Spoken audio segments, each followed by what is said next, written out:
Let's move on to AireOS. And until now, I've been showing you the CLI and the graphical interface, and I was saying, I show you the graphical interface, you can use it, it's fine, but be aware of what happens on the CLI. And AireOS is kind of the exception. I would like to say, don't know what is on the CLI. You don't want to use the CLI if you don't have to.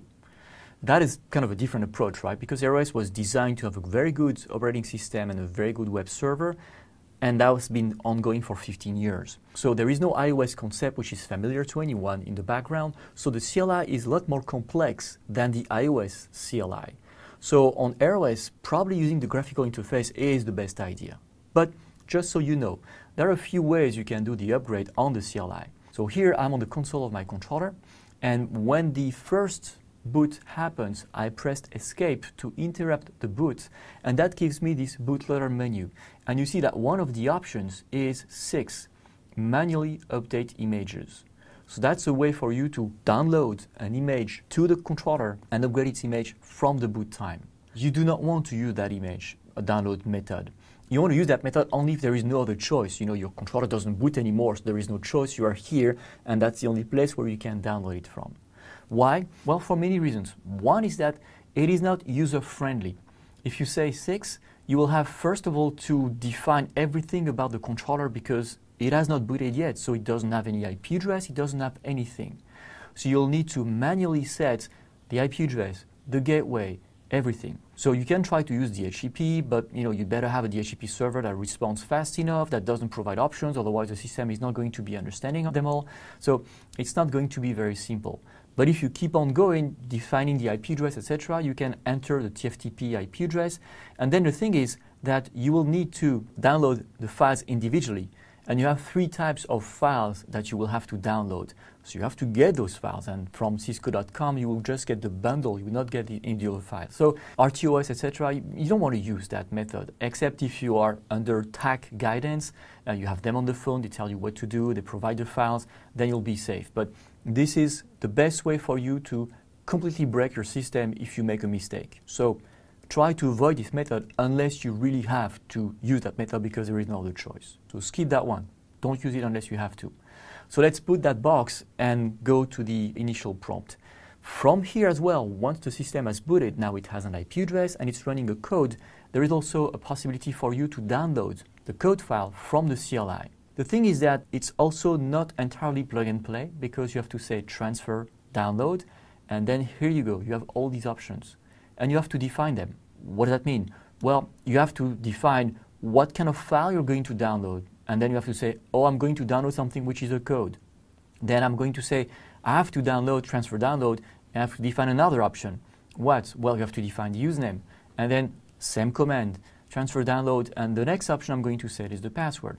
And then the next option is going to set is the IP address of the server. And the next option, etc. So you see, you have to define all the elements one command at a time until you can run transfer, download, start. I have everything I need now, I can do it.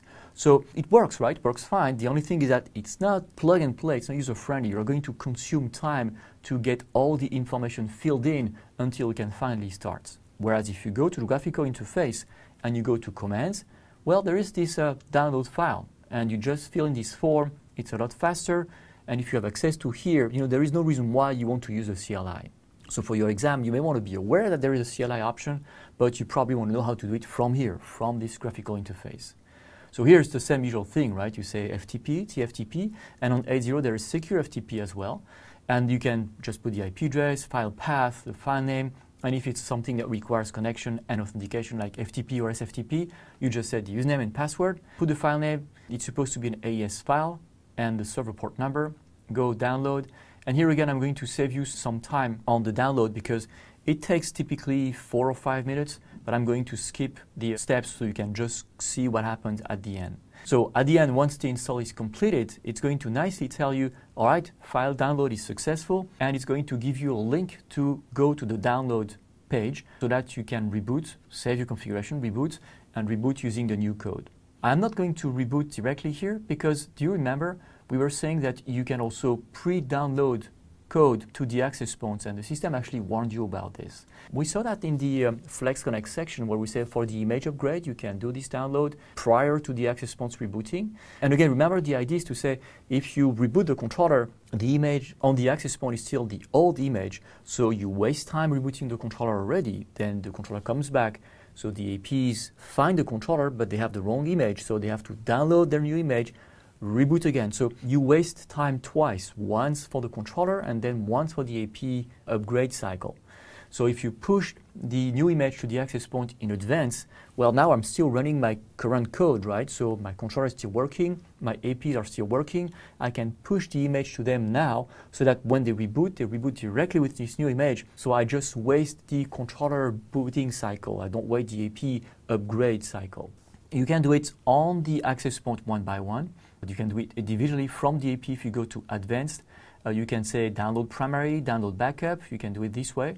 And you can, as you remember, go to the FlexConnect group for Flex APs. And we had this image upgrade option where you can choose a FlexConnect master in the FlexConnect group and go FlexConnect upgrade, downloading the upgrade to the access points, one on the master and then the master deriving it to the other access points. So either way is fine. On the Flex, of course, you can use the group. On the normal access points in local mode, you have to push the image AP per AP directly. And when you do so, if you go here, you see that the access point is pre-downloading its image. And it tells you just below that it's pre-downloading 80.120, which is a maintenance release for my code. Of course, if you go to wireless here and you drive to the far right, you see as well that the access point is pre-downloading its image. All right, it's going to take a while. Let me refresh the page. I mean, a while, that's about 1.5 minutes. It's not very long. If you refresh, at some point, you should say this, complete. So now the access point has the image, so I can go back here, save, reboot my controller. Don't forget, never reboot the controller before the image download is complete to the access point, but the system will not let you. If you try to save and reboot, it says the AP download is ongoing, wait, and it's only when the process is completed that it will let you click reboot and reboot the controller. And once, of course, the controller reboots, it should be running the new image. So that's pretty simple. And then you have to wait for the access points to rejoin. Depending on if you pre-downloaded the image or not to the access points, they may have to go through this firmware cycle or not. But once they're there, again, you don't need to upgrade the access points manually, individually from the controller. They will get their code from the controller once they join it, and they should be running the same version always.